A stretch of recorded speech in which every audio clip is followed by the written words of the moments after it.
My millionaire mother-in-law humiliated me during my wedding, manipulated my husband so I was alone while giving birth, and kidnapped my twins. 10 years later. Before we dive into the story, make sure to hit that like button and subscribe so you won't miss the next stories. Stay tuned until the end, things are about to get intense. Now, let's get into it. The music was lively, the flowers were fresh, and the guests were all smiles. But Violet felt like a stranger at her own wedding. Her hands rested protectively on her swollen belly, her heart heavy under the weight of expectations. The lace dress that once made her feel beautiful now felt like a cage, tight and suffocating. Derek was across the room, laughing with his friends and family, completely at ease, while she sat alone, pretending to enjoy the celebration. Everything about the day felt wrong. She had dreamed of a wedding filled with love, joy, and excitement. Instead, she felt hollow, like a guest at a party she didn't belong to. The whispers and looks from the crowd didn't help. She could sense the judgment, the unspoken words about the baby bump that was impossible to hide now. The baby was their secret no longer. Derek's mother, Marissa, had made sure of that. Violet's eyes flitted to her new mother-in-law, standing in a tight circle of women at the far end of the room, her laughter carrying across the hall. Marissa was poised, every inch the picture of high society, but there was an edge to her smile, a tension Violet could feel even from across the room. She hadn't wanted this wedding. Not really. But what choice had she had? Her hand touched the cold rim of her glass as the memory of that fateful senior year washed over her. It had all started so innocently, like most young loves. Derek had been everything Violet could have dreamed of, handsome, charming, rebellious in that way that made her feel alive whenever she was with him. They had been carefree, wrapped up in each other, convinced their love would conquer anything. But when that pregnancy test turned positive, everything had shifted. Her world had been turned upside down, and so had his. Derek, for all his charm and boldness, had panicked. He told her he loved her, of course, but the idea of fatherhood had overwhelmed him. Violet had been scared too, terrified, in fact, but she had hoped they could figure it out together. They'd make it work, somehow. That was what love was for, wasn't it? But Derek's family was another matter entirely. Marissa had reacted with disbelief when Derek finally told her. She had denied it outright, insisting that Violet was lying, that her son could never have been so irresponsible. Violet remembered the look in Marissa's eyes when she had first spoken those words, sharp, cutting, filled with disdain. It wasn't until Derek, naive and caught in the excitement of becoming a father, had bragged at school that the babies were his that Marissa realized the truth couldn't be hidden. Word had spread like wildfire, and soon, everyone in their tight-knit community knew. The Smiths' reputation was on the line, and Marissa was left with no choice but to push for the wedding. She hadn't done it for them. She had done it to save face, to keep their name intact. Violet hadn't even been given a voice in the matter. The moment the news became public, it was as though the decision had been made for her. Derek's family had taken charge, arranging everything from the venue to the guest list. Violet's opinion had been an afterthought. A sudden burst of laughter pulled Violet from her thoughts. Marissa's voice, always so clear, rang out above the others. Without meaning to, Violet found herself listening. "I still can't believe Derek went through with it," Marissa was saying, her voice laced with contempt. "But what choice did we have? The babies are his, after all. We'll honor that. But the girl," she paused, glancing around the circle to make sure she had her audience's full attention, "she's nothing. I never approved, and I never will. Derek may have been foolish enough to get her pregnant, but we'll see how long she lasts in this family." The word struck Violet like a slap. Her hand tightened around the stem of her glass, her heart pounding in her chest. She felt the eyes of the other women shift in her direction, sympathetic and pitying, but it didn't matter. The truth was laid bare, and she felt more alone than ever. They didn't want her. She had always known that, deep down, but hearing it out loud made the reality impossible to ignore. They might honor the babies because they had to, but she would always be the unwanted bride, the girl who had forced herself into their lives. Violet swallowed hard, fighting the burning behind her eyes. She couldn't cry. Not here. Not now. But the ache in her chest felt unbearable. All she had wanted was to be happy, to build a life with Derek and their babies. But even that seemed like a distant dream now. The truth was, their relationship had changed the moment they'd found out about the pregnancy. They hadn't planned for it.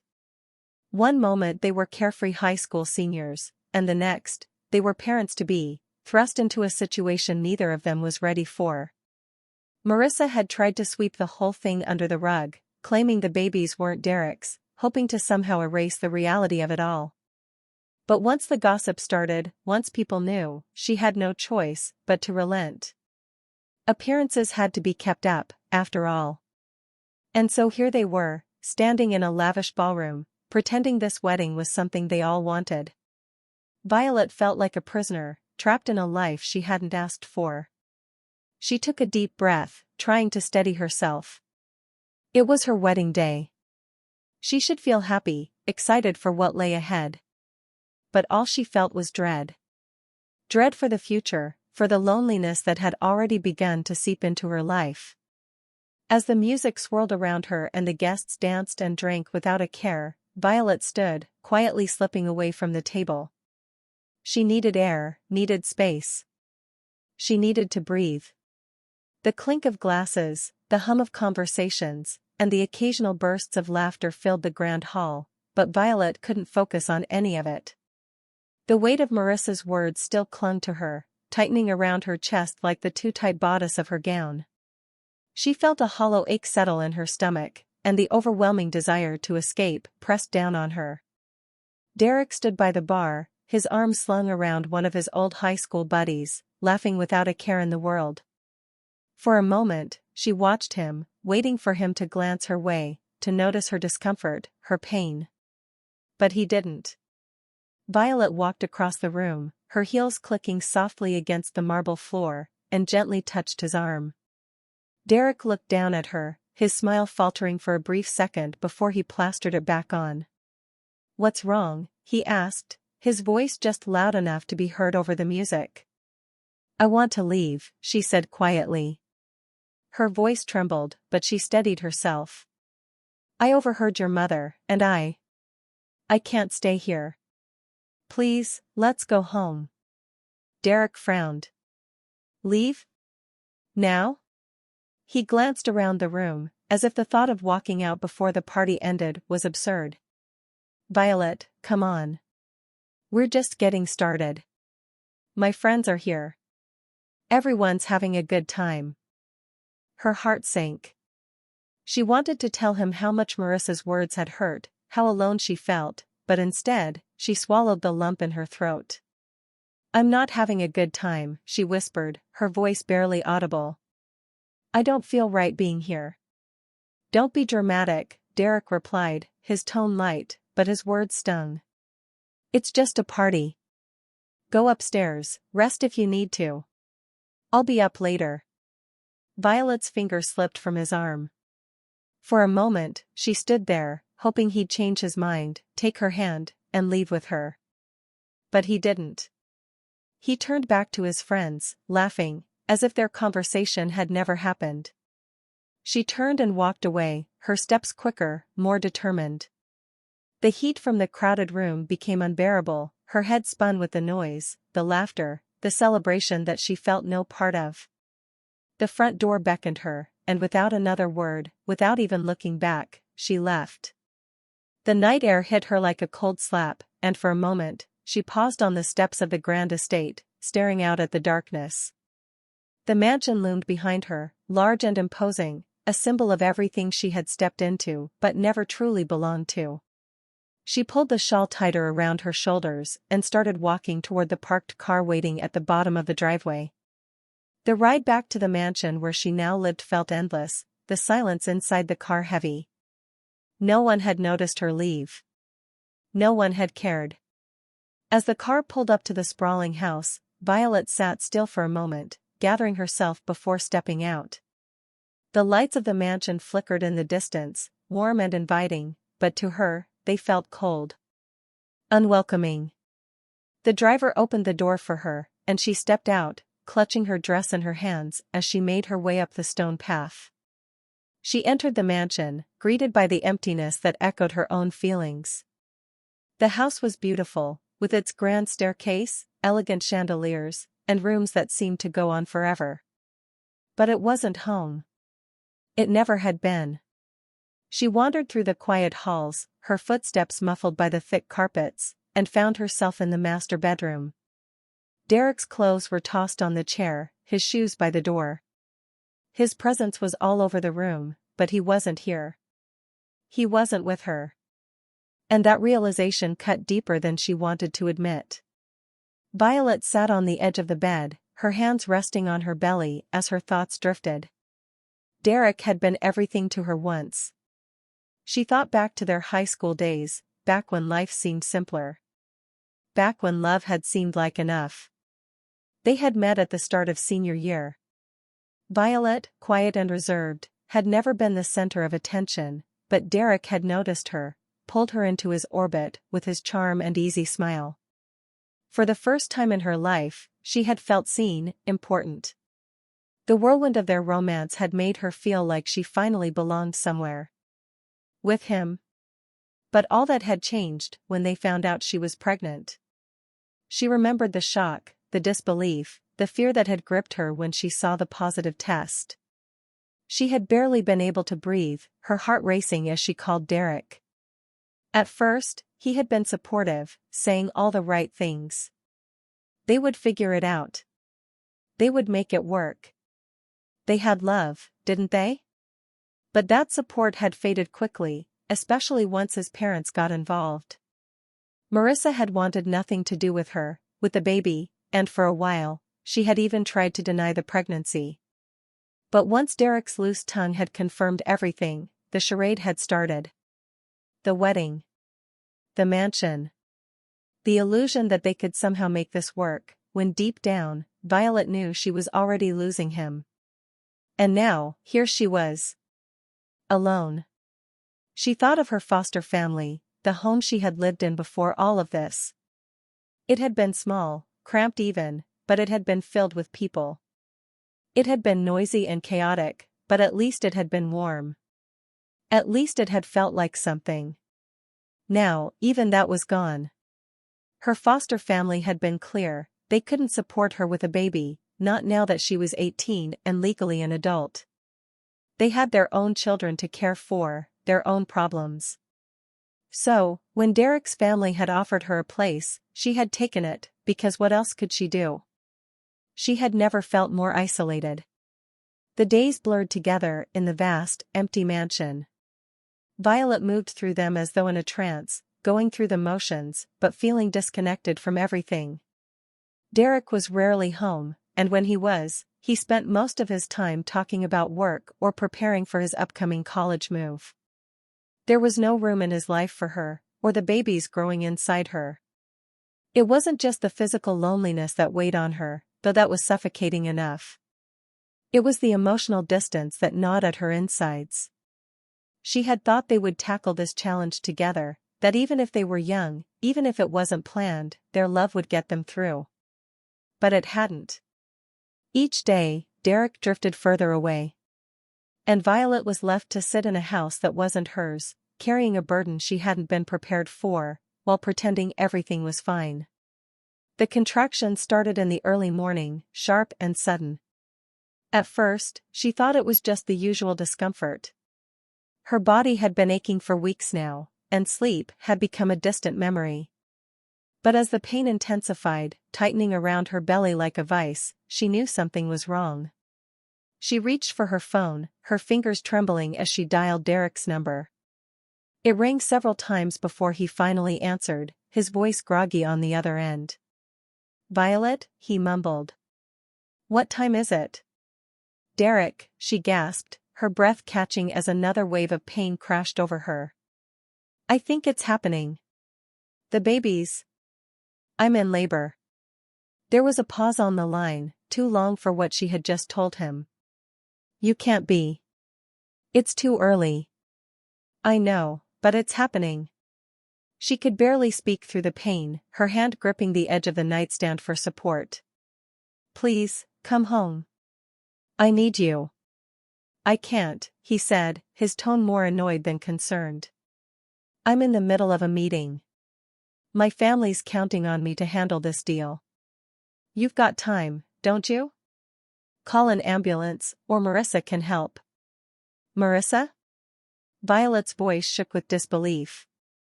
She doesn't care about me, Derek. You know that. I need you. I'll come when I can, he muttered, already sounding like he was moving on from the conversation. Just go to the hospital. They'll take care of you. And then the line went dead. For a moment, Violet just sat there, staring at the phone in her hand, her mind unable to process what had just happened. The man she had married, the father of her children, had just dismissed her, as if her pain, her fear, her need for him meant nothing. The next contraction was stronger, sharper, and it snapped her back to reality. She had to get to the hospital. She had to do this alone. Violet somehow managed to get herself into the car.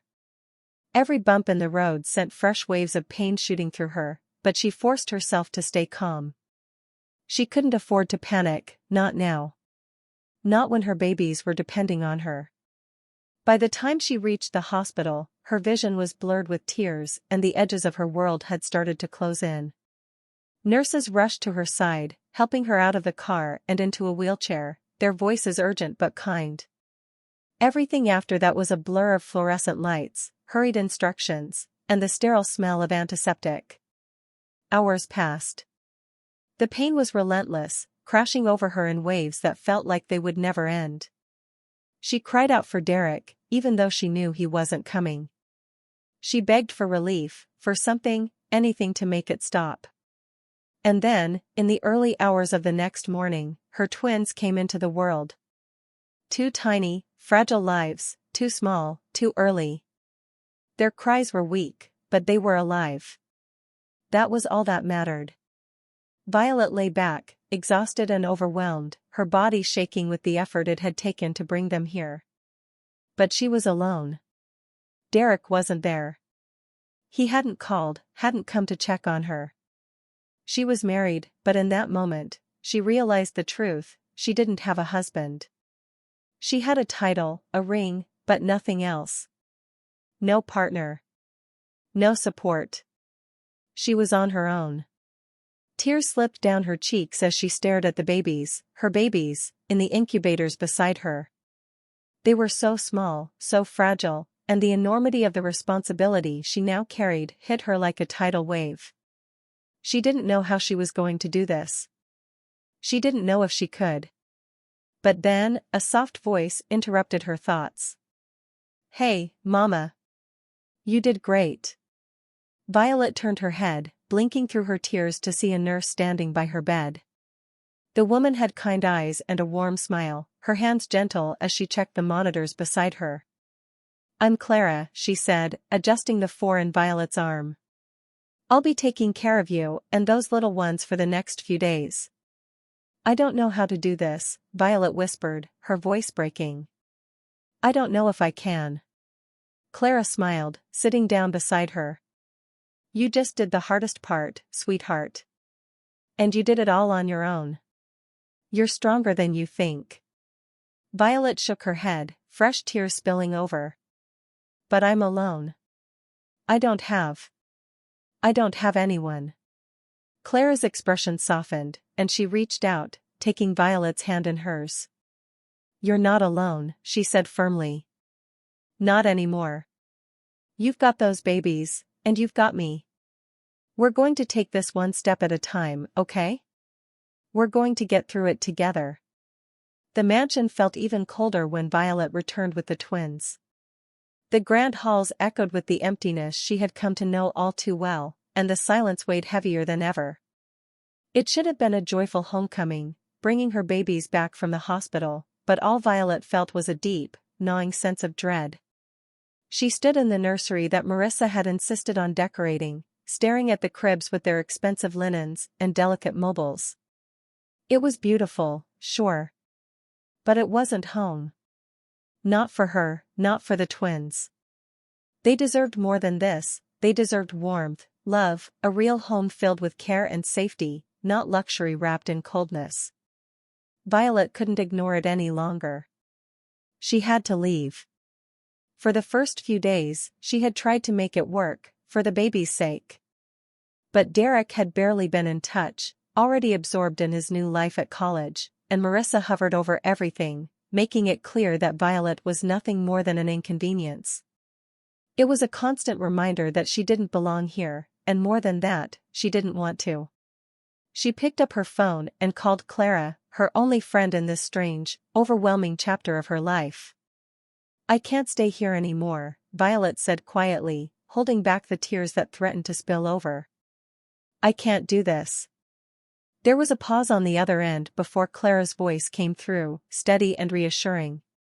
"Then don't. You don't have to stay there, Violet. We'll figure something out." And they did. Clara's brother, Thomas, owned a small cafe in town, and within days, he offered Violet a part-time job as a server.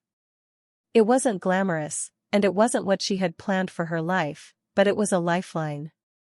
More importantly, it was the way out she desperately needed. Clara helped her find a small apartment above the cafe, nothing fancy, but clean, safe, and most importantly, hers. Violet moved through the mansion's halls one last time, gathering her things, ready to leave this chapter behind. She packed the essentials for the twins, ready to start fresh. But just as she was about to walk out, Marissa appeared in the doorway, her arms crossed and her expression sharp as glass. "You're not going anywhere," Marissa said, her voice dripping with authority. "If you think you can take those children and walk out of here, you're sorely mistaken." Violet's heart pounded in her chest, but she stood her ground. "I'm their mother. I have every right to leave." Marissa's eyes narrowed, and her lips curled into a cruel smile. "I'll sue you for kidnapping my grandchildren if you leave. You think you can just walk away from this family? Those babies are Smith's, and I will not let you take them and run." The words hit Violet like a punch, but she didn't flinch. She had come too far to back down now. "I'm their mother," she repeated, her voice steady even as fear twisted in her stomach. "And I'm not staying here." Marissa let out a humorless laugh, shaking her head. "You think Derek will let you go? You think my son will just let you take his children?" It was then that Violet knew what she had to do. She needed to make it official. There would be no running, no sneaking away. She would face this head-on, legally, and once and for all. She wasn't the scared, unsure girl she had been when this all started. She was a mother now, and she had to protect her children. "I'm filing for divorce," Violet said, the words firm and final. "And you can't stop me." For a moment, Marissa looked stunned, as though the possibility of divorce had never crossed her mind. But the shock quickly turned to fury. "Over my dead body," she spat. "You think you can just walk away and take my son's children with you? I'll destroy you in court." Violet felt her resolve harden.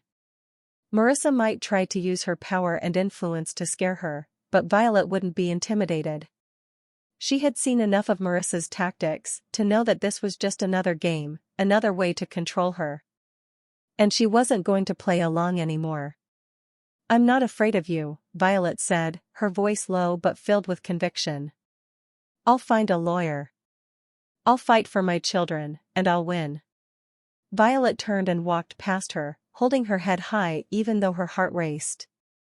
She didn't look back. The next few days were a whirlwind of meetings with her lawyer, gathering evidence, and preparing for the divorce. It was exhausting, emotionally draining, and terrifying at times. But it was also freeing. Every step she took toward the divorce was a step closer to freedom, to building a life where she and her babies could be safe, loved, and happy. Derek, already absorbed in his new life at college, barely put up a fight. In fact, when Violet's lawyer contacted him, he seemed almost relieved. He signed the papers without protest, eager to close this chapter of his life and move on. Marissa, of course, had been furious, trying to pressure him into contesting the divorce, into fighting for custody. But Derek wasn't interested. He had already moved on, already started dating someone new, someone from his college who fit neatly into the future his mother had always envisioned for him. Violet watched as the divorce finalized without much fanfare. Marissa's threats had come to nothing, and Derek had willingly let her go. The irony wasn't lost on her. For all the threats and control, in the end, it had been surprisingly easy to break free. When the final papers arrived, she felt a weight lift from her shoulders. It was over. With the twins bundled up in their strollers, Violet finally moved into her small apartment above Thomas's cafe. It wasn't much, but it was home. A home she had chosen. A place where she could raise her children without the shadow of Marissa and Derek looming over her.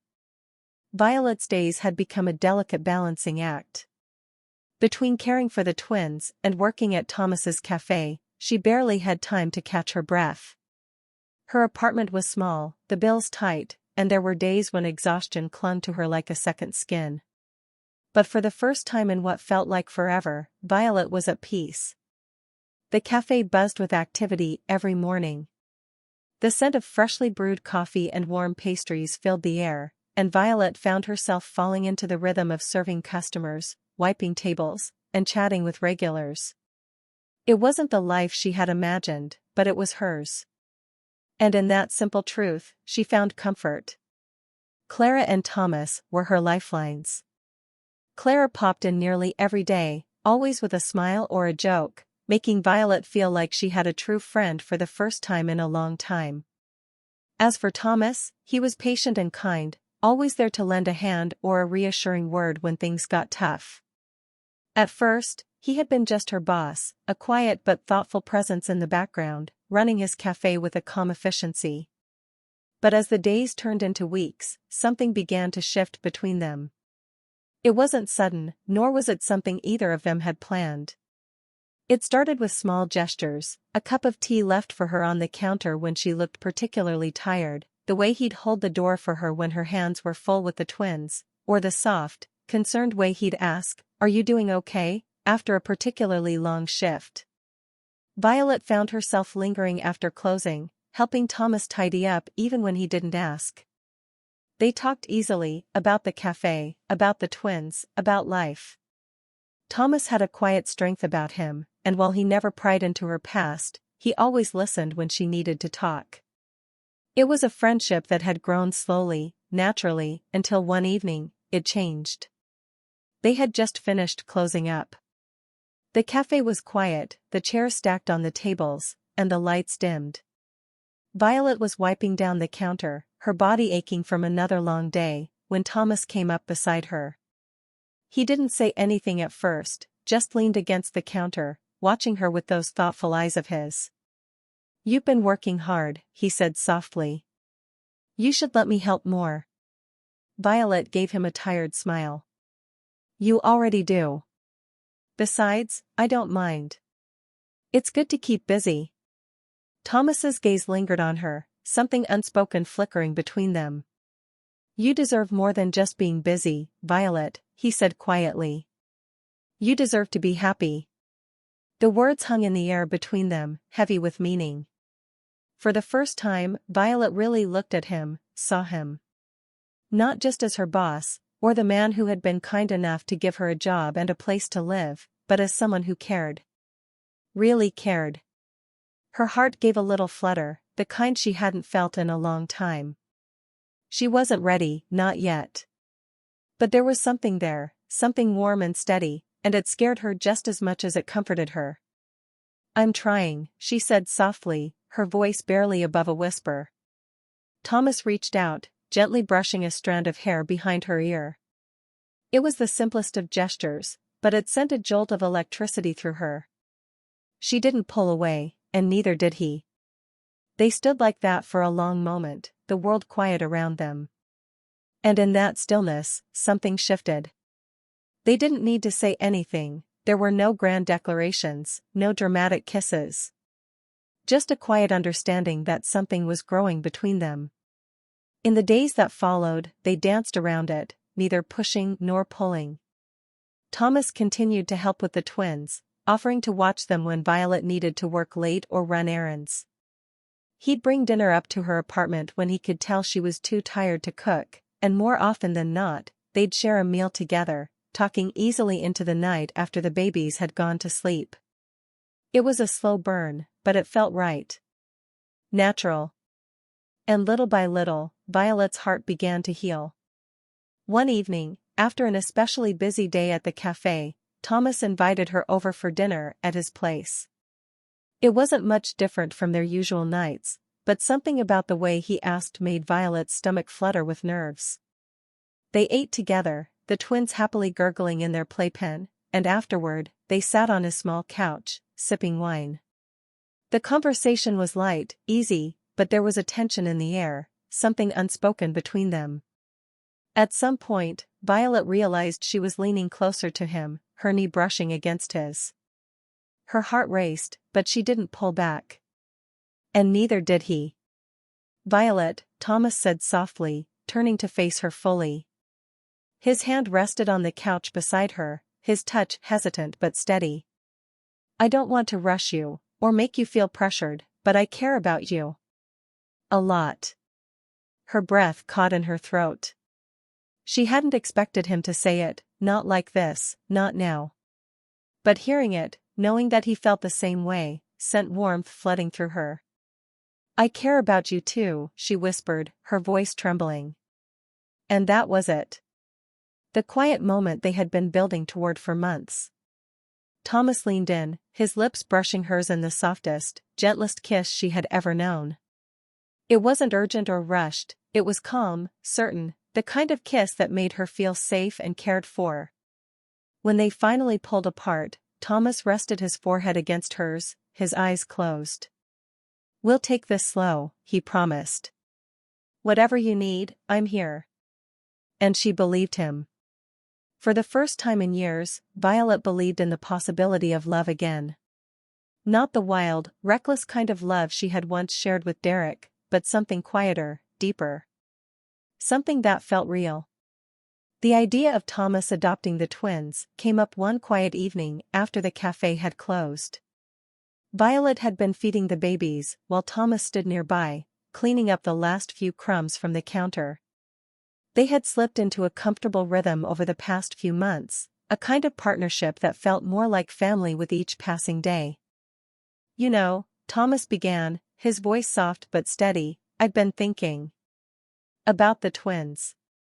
About us." Violet looked up from where she was cradling one of the babies, her heart fluttering. She could see the sincerity in his eyes, and even though she had an idea where this conversation was going, she waited for him to say it. "I want to adopt them," he said, crossing the small space to stand in front of her. "If you're okay with it."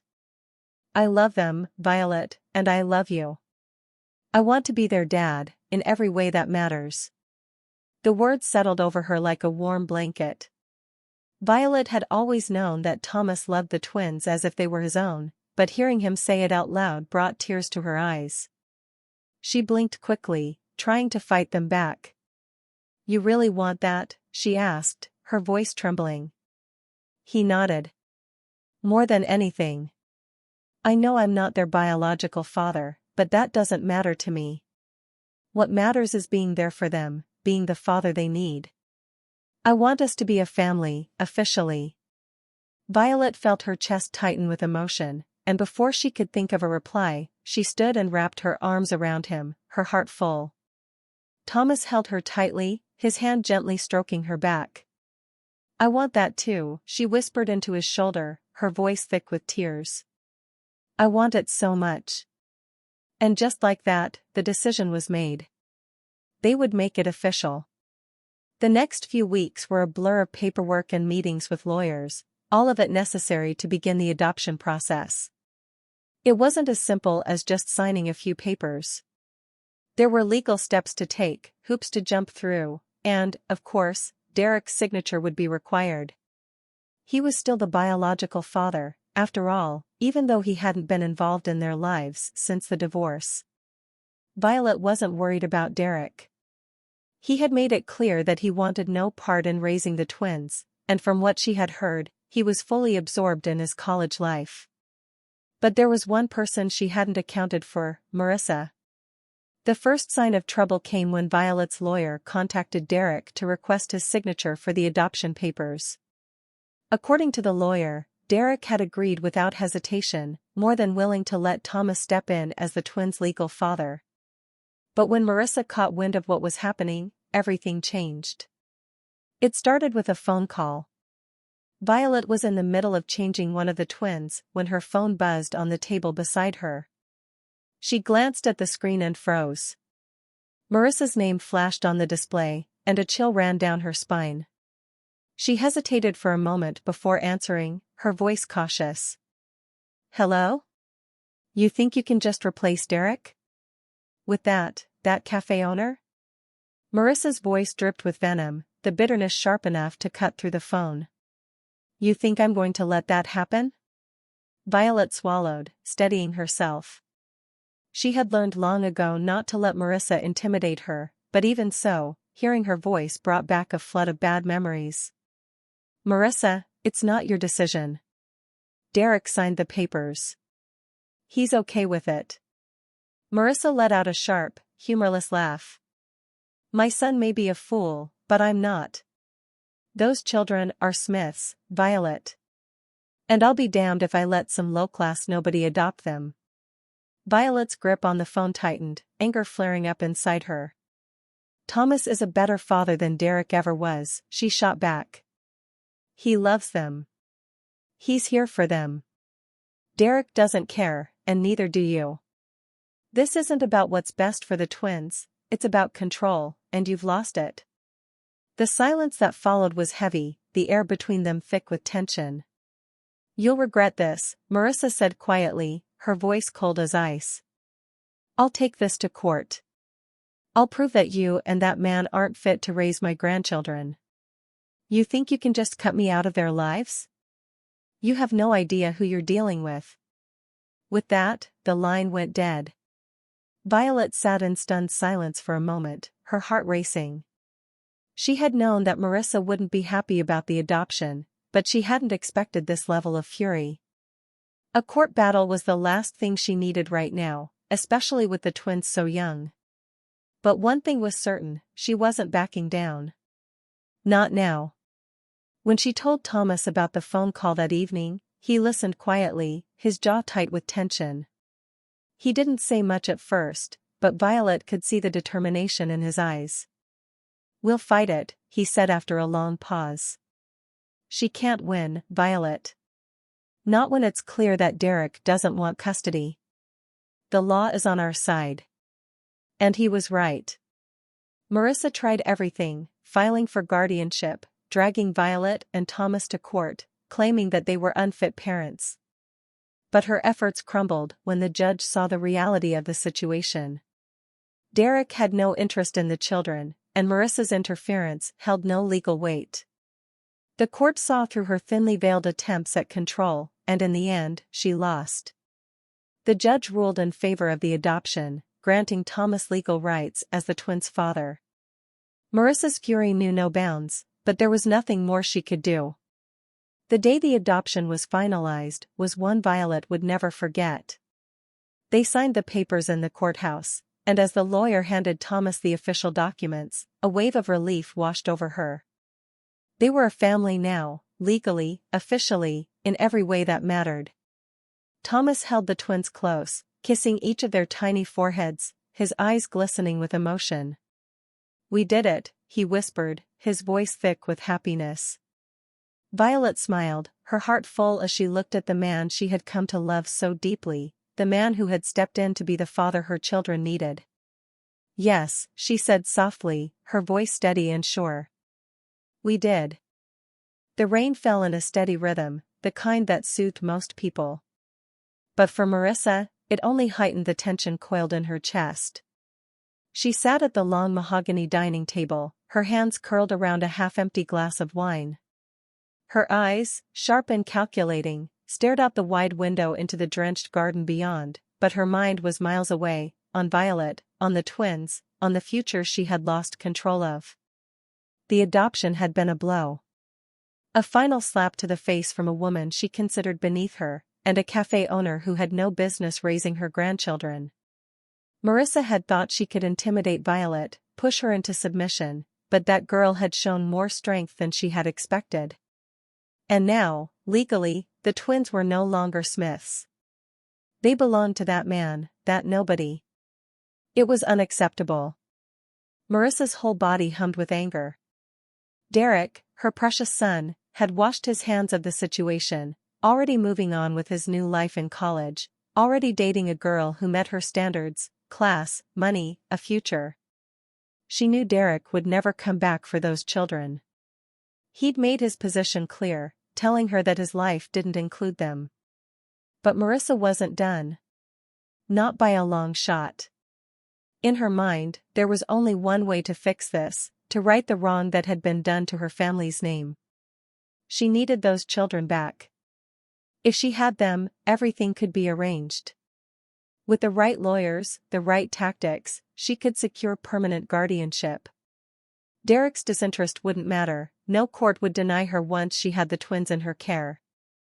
As far as Marissa was concerned, those children belonged to her, and she was going to take them back. She reached for her phone and dialed a number she hadn't used in years. When a gruff voice answered on the other end, she spoke quickly, quietly, her words sharp and purposeful. "I need something handled." Discreetly. There was a pause before the voice responded. "What kind of handling?" "I want the twins taken. Safe and unharmed. I'll give you the details. Just make it happen, and I'll make sure you're well compensated." There was another long silence, then, "When?" "Soon," Marissa said, her fingers tightening around the stem of her glass. "Before she knows what hit her." The voice on the other end gave a brief acknowledgement before hanging up. Marissa sat back in her chair, exhaling slowly. The plan was set in motion. Soon, she would have the children where they belonged, away from Violet, away from that cafe owner, back in her control. The days passed, the rain finally giving way to bright, crisp autumn mornings. Violet had no idea that danger was creeping closer. She spent her days at the cafe, working alongside Thomas, and her evenings were filled with the joyous chaos of raising the twins. They were her world, and she relished every moment with them, their giggles, their tiny hands clutching her fingers, the way they looked at her as if she was the only person in the universe. Thomas had made everything feel possible. With him, life was finally the way she had dreamed it could be, full of love, warmth, and security. They were building something real, something that felt unbreakable. But danger lurked closer than either of them realized. The kidnapping happened in the early hours of the morning, long before the sun rose. Violet was asleep in her small apartment above the cafe, the twins nestled safely in their cribs. The front door was locked, the windows bolted, but none of that mattered when professionals were involved. They moved silently, shadows slipping through the darkened halls, careful not to make a sound. One of the men had the layout of the apartment memorized. They knew exactly where the twins were, how to get in and out without waking anyone. Violet stirred in her sleep, a faint unease pricking at the back of her mind. But she didn't wake. The twins were taken quickly, gently, without a sound. It wasn't until dawn, when the light crept through the curtains, that Violet's world came crashing down. She woke to the silence first. Normally, by this time, the twins would be making soft noises, stirring in their cribs. But today, nothing. A chill ran down her spine as she sat up, her heart beginning to race. She moved quickly, throwing off the covers and crossing the room to the nursery. The cribs were empty. For a moment, she stood frozen in place, her mind unable to comprehend what she was seeing. Then the panic hit her like a wave, crashing over her, pulling her under. She screamed their names, her voice raw, desperate, as she tore through the apartment, looking for them, calling out again and again. But they were gone. Violet grabbed her phone, her hands trembling as she dialed Thomas's number. He answered after the first ring. "They're gone," she choked out, her voice frantic. "The twins, they're gone." Within hours, the police were involved, combing through the apartment, taking statements, searching for any sign of the kidnappers. Violet sat on the couch, numb with fear, her mind reeling.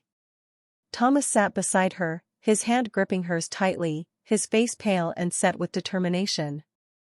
"We'll find them," he said quietly, though his voice held a raw edge of worry. "We'll get them back, Violet. I promise." But Violet wasn't so sure. Her mind raced, going over every possibility, every terrible scenario. She knew this had to be Marissa. Who else would do something like this? Who else would have the motive? Marissa had threatened her before, and now, she had made good on that threat. As the day stretched on, the police finally confirmed what Violet had already feared. There had been no random break-in. This had been planned. Executed with precision. The twins had been taken for a reason, and that reason pointed directly to Marissa. The detectives worked quickly, and it didn't take long before they tracked down the men who had been hired for the job. Marissa's name came up in the interrogation, and soon, a warrant was issued for her arrest. When the police showed up at her door, Marissa didn't fight.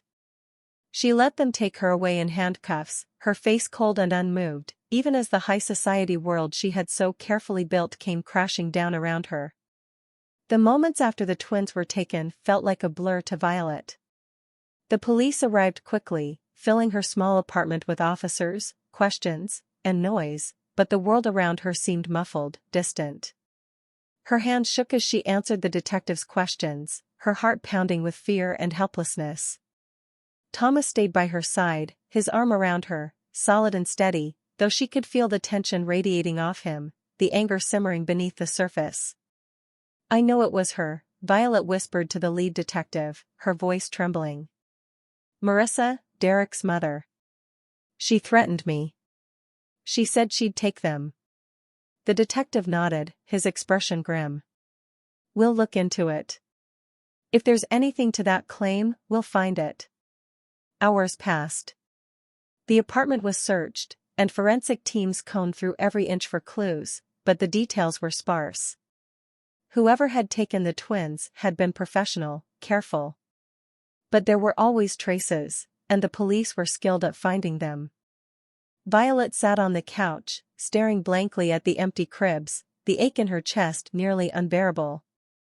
It had all happened so fast. One moment, she was asleep, safe with her babies. The next, they were gone.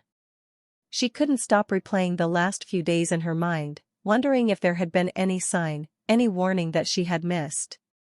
Thomas sat beside her, his hand gripping hers tightly. "We're going to find them," he said quietly, his voice firm. "We will." But even he couldn't hide the worry in his eyes. He was as terrified as she was. By the next morning, the police had gathered enough evidence to confirm what Violet had suspected all along: Marissa had orchestrated the kidnapping. Through phone records and testimony from the men she had hired, the police pieced together the plan. It had been carefully calculated, a last-ditch effort to regain control, to take back the grandchildren she believed were hers by right. When the news broke, it sent shockwaves through their town and far beyond. Marissa Smith, the esteemed socialite, was arrested for orchestrating the abduction of her own grandchildren. It was the kind of scandal that tore through high society like wildfire, leaving whispers and rumors in its wake. The images of Marissa being led out of her estate in handcuffs were plastered across every news outlet, her cold, steely expression a stark contrast to the polished, elegant woman she had always presented to the world. It was the ultimate fall from grace. Violet watched the news in stunned silence, her mind struggling to comprehend the reality of it all. Marissa, so used to controlling everyone and everything around her, had finally been brought down by her own desperation. But despite the arrest, the twins were still missing, and every minute that passed felt like an eternity. "I don't care about the scandal," Violet said, her voice shaking as she spoke to the detective later that afternoon. "I just want my babies back. Please, find them." The detective nodded, his face sympathetic but determined. "We will. Marissa's already talking, and we're closing in on the location. It won't be long now." It happened late that night, just when Violet thought she couldn't stand the waiting any longer. The police received a tip, and by dawn, they had located the twins. They were found in a remote cabin on the outskirts of the city, hidden away by the men Marissa had hired. Thankfully, the children were unharmed, and when the officer placed them back in Violet's arms, the weight of the world seemed to lift off her shoulders. Tears streamed down her face as she held them close, their tiny hands gripping her shirt, their eyes wide and innocent, unaware of the terror that had surrounded them. She whispered their names, kissed their foreheads, and held them tight, promising that she would never let them go again. Thomas stood beside her, his eyes filled with emotion as he gently stroked the babies' heads. "They're safe," he murmured, his voice thick with relief. "They're safe, Violet." But even in that moment of relief, there was a shadow. The reality of what Marissa had done hung over them. Violet couldn't fathom the kind of person who would do this to her own grandchildren, and the fact that she had come so close to losing them forever sent shivers down her spine. In the days that followed, the legal fallout was swift and brutal. Marissa's arrest had rocked high society, and her reputation, once untouchable, was now in tatters. Derek, who had tried to distance himself from his mother's manipulations for years, was caught in the crossfire. The scandal surrounding Marissa's arrest had tarnished Derek's image by association, and his new life in college, his fresh start, was now shadowed by his family's disgrace. Desperate to salvage what little was left of his reputation, Derek made a decision that shocked everyone. He signed the adoption papers. Violet received the news from her lawyer a few days after the rescue. Derek had officially relinquished his parental rights, allowing Thomas to adopt the twins. He had even agreed to pay child support, a move that surprised Violet. It wasn't that Derek had suddenly grown a conscience, but rather, it was a practical choice. He wanted as little to do with the mess his mother had created as possible, and this was his way of washing his hands of the situation. Violet wasn't sure how to feel about it. There was relief, certainly. The adoption was now official, and Thomas was, in every sense, the twins' father. But there was also a sadness, a quiet mourning for what could have been. Derek had made his choice long ago, and now, it was final. As she sat in her lawyer's office, signing the last of the documents, Violet felt a strange sense of closure. This chapter of her life, this chaotic, painful chapter, was finally coming to an end. She had fought so hard to protect her children, and now, they were truly safe. Thomas held her hand as she signed the papers, his grip steady and reassuring. When it was all done, he smiled at her, his eyes filled with the quiet, steadfast love she had come to depend on. The smell of freshly baked bread filled the small kitchen as Violet leaned over the counter, her hands deftly shaping dough into perfect rounds. The rhythm of kneading, the feel of flour between her fingers, and the warmth of the oven had become her solace. She hadn't realized just how much she needed this sense of creating something with her hands, something tangible and nourishing. It had been months since the adoption had been finalized, and the shadows of the past were finally fading. Life was good, better than she had ever imagined it could be. The twins, now toddling around with endless curiosity, brought joy to every corner of their home. Their laughter echoed through the walls, filling the space with warmth and light. Violet smiled as she glanced out the small kitchen window, watching them play in the yard with Thomas, who was teaching them how to stack building blocks. Their little cafe had become the heart of the community, the place where neighbors came for coffee, pastries, and friendly conversation. But it was more than that, it was the life Violet and Thomas had built together. After the whirlwind of events that had nearly torn them apart, they had found their footing, and now, they were thriving. Violet had gone back to school, juggling her responsibilities as a mother with her classes at a local culinary institute. It hadn't been easy, but Thomas had been her rock through it all, supporting her dream of becoming a baker. Together, they had decided to expand the cafe, adding a bakery section that featured all of Violet's creations. The locals loved it. Word spread quickly, and soon enough, their small business was bustling with customers eager to taste her breads, pies, and cakes. The cafe had always been Thomas's passion, but now it felt like a true partnership. Together, they dreamed big, planning to turn their cozy corner cafe into a successful chain. It wasn't just about the money or success, it was about the family they were creating, the legacy they were building for the twins. Mommy! Mommy! One of the twins, Maisie, burst through the kitchen door, her little face lit up with excitement. Look what I made. She held out a wobbly tower of blocks, grinning from ear to ear. Violet laughed, wiping her hands on her apron before kneeling down to inspect her daughter's handiwork. That's amazing, Maisie. You're getting so good at building. Maisie beamed, running back outside to show Thomas. Violet stood up, her heart full. This was everything she had dreamed of. The chaos of motherhood, the joy of watching her children grow, the deep connection she had with Thomas, it was the life she had longed for, and now, she was living it. Thomas appeared in the doorway a moment later, cradling their son, Max, in one arm while balancing a tray of fresh pastries in the other. His eyes twinkled as he set the tray down on the counter. You've outdone yourself again, he said, stealing a bite of one of the croissants. These are incredible. Violet shook her head, laughing. You say that every time. Because it's true every time, Thomas replied, pulling her in for a kiss. How's it going in here? Need any help?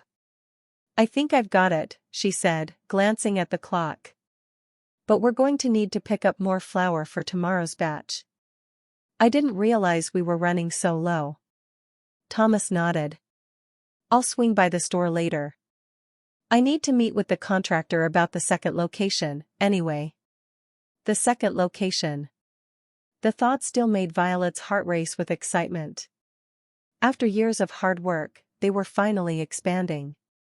The success of the cafe had grown beyond their expectations, and with the bakery bringing in more customers every day, they had decided to open a second shop on the other side of town. It was a lot to take on, but they had built a solid foundation. Thomas handled the business side of things, while Violet poured her heart into the baking. It was a perfect balance, and together, they were unstoppable. By the time evening rolled around, the cafe had quieted down. Thomas and Violet sat on the back porch, watching the sun set while the twins played in the yard. Max toddled over with a stick in hand, proudly presenting it to Violet as if it were a rare treasure. Thank you, sweetheart, she said, taking the stick and smiling at her son's enthusiasm. This is just what I needed. Thomas chuckled beside her, reaching out to stroke her hand. You know, he said softly, I always knew you'd be amazing at this. At what? Violet asked, tilting her head in his direction. All of it, he replied. Being a mom, running the cafe, building a life with me. You make it all look so easy. Violet's heart swelled with gratitude. I'm only amazing because I have you by my side, she said, leaning into him. The morning sun filtered through the kitchen window, casting a golden glow over the room. Violet stood by the counter, preparing breakfast for the twins, now nearly teenagers, while Thomas sipped his coffee at the table, scrolling through emails on his phone. The cafe had grown into a successful chain over the years, and while it kept them busy, they had always made sure to keep their mornings quiet and reserved for family time. As Violet flipped the pancakes, the familiar buzz of her phone interrupted the peaceful routine. She wiped her hands on a towel and glanced at the screen. The name Derek flashed across it, and she froze for a moment, her breath catching in her throat. It had been years since she had heard from him. Everything okay? Thomas asked, his gaze shifting from the phone to her face, his expression calm but concerned.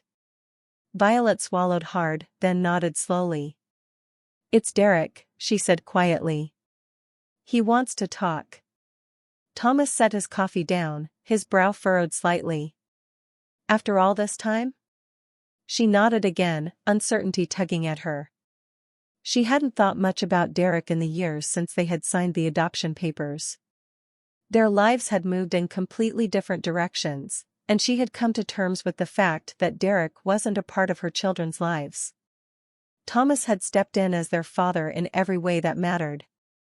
The twins had never asked about Derek, and Violet had never felt the need to bring him up. But now, here he was, reaching out after more than a decade of silence. What could he possibly want? Taking a deep breath, she opened the message. It was short and to the point, but there was something in the tone she hadn't expected: regret. _Violet, I know it's been a long time, and I understand if you don't want to hear from me, but I need to talk to you.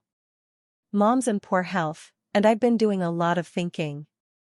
I'd like the chance to apologize, and to see if the twins might want to meet me. I've changed. I'm married now, with kids of my own. I'd like to make things right, if possible. Please let me know if we can talk. Violet's heart pounded as she read and reread the message. Part of her wanted to ignore it, to delete it and move on, but another part, the part that had lived through her own abandonment, paused. She had spent so much of her life carrying the weight of being unwanted, first in the foster care system and then with Derek.